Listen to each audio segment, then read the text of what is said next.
Caitlin Clark returns to Minneapolis on Saturday to battle Lynx and see childhood idol.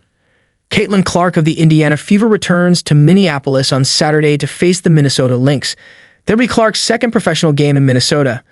On July 14, the Fever defeated the Lynx 81-74. Clark entered the WNBA amid a myriad of questions about how she would handle a transition to pro basketball. 3 months into her professional career, the answer seems clear, better than expected. It may have taken a little longer than Clark or the Indiana Fever would have liked, but she is having a record-setting rookie season and crafting a new image along the way.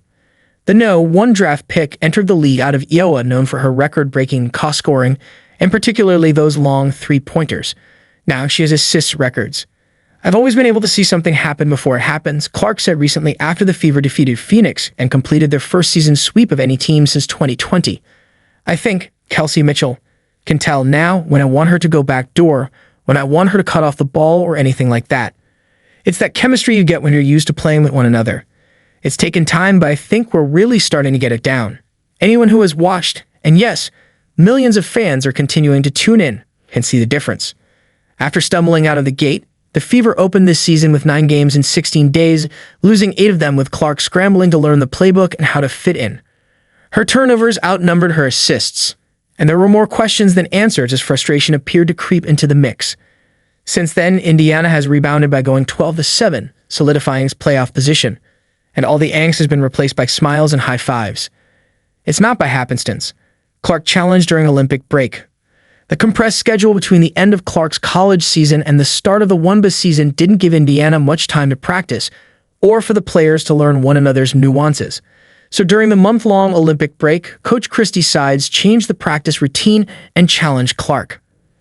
There were a lot of times during drills where they were running certain offenses and I would tell Clark, and only her, so she wouldn't have to tell the players what we're running or where to go, Sides said. "I would throw some things out there, some sets we hadn't run, so she had to think it through and put people in the right position." Clark has responded, and her teammates seem to be taking the cue too. In their first 2 games since the break, Indiana looked impressive in wins against Phoenix and Seattle. The Fever outscored the Storm 33-17 over the final 10 minutes.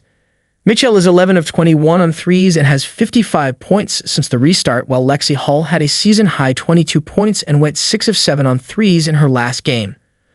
Forward Aaliyah Boston, the 2023 Rookie of the Year, also had 9 assists against the Storm after outplaying Olympic gold medalist Brittany Griner last Friday. Indiana plays at Minnesota on Saturday. "You have to adjust," Mitchell said, describing the learning process with Clark. "She had to transition as a pro, and we had to give her what she needs, be a resource, and fill those gaps in. She's one of those players where her basketball egg is going to take us a lot of places, so you've got to figure out where you fit in, knowing how to read and adjust off of her." Clark leads WNBA rookies in scoring. Since Clark's dubious record-setting 10-turnover debut, her assist-to-turnover ratio has jumped from 1.23 to 1 in May and June to 2.19 to 1 in 8 games since July 1. Records seem to fall each week. She broke the WNBA's single-season rookie mark for assists Sunday, reaching 232 and ending Tika Penicaro's 26-year run as the record holder. In her final game before the break, Clark broke the league's single-game record with 19 assists, capping a run of 6 double-digit assist games in a 7-game span. If Clark continues to average 8.3 assists per game, she could shatter Alyssa Thomas' single-season record of 316 set last season. She needs 8 threes to break Ryan Howard's rookie record of 85 set in 2022, and with 22 threes over the final 12 games, she would be the 7th WNBA player with 100 in a season.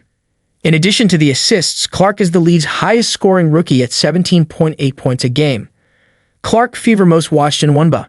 Her performance hasn't quelled the social media controversies, the banter over how she's treated by opponents or whether she should have made the Olympic team, and she continues to be a huge fan favorite.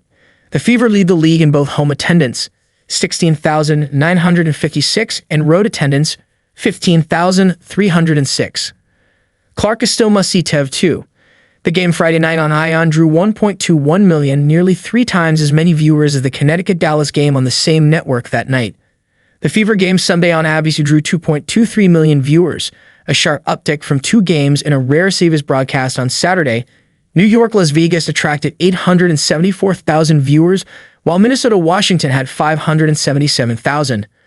Only Washington and Dallas have fewer wins than Indiana, 13-15, of the teams televised last weekend.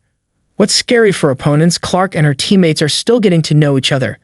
But as she fuels Indiana's playoff push, her growth and versatility makes playing together much easier. I think it's just been developing the chemistry with my teammates where they can see it and be on the same page, Clark said of the turnaround. Now you see people cutting in fast breaks or Kelsey making a backdoor cut. It's having that chemistry that's unspoken, like I'm not telling them to do that, but they can just kind of read my eyes and understand. Clark to see Maya Moore-Irons' childhood idol.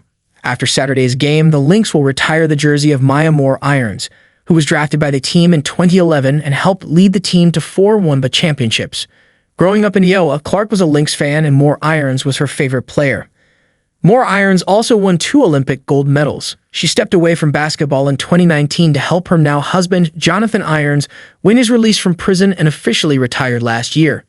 She won the Rookie of the Year award and went on to average 18.4 points, 5.9 rebounds, and 1.7 steals over 8 seasons for Minnesota. She was the league's MVP in 2014 and the only player in WNBA history with 4 40-plus point games.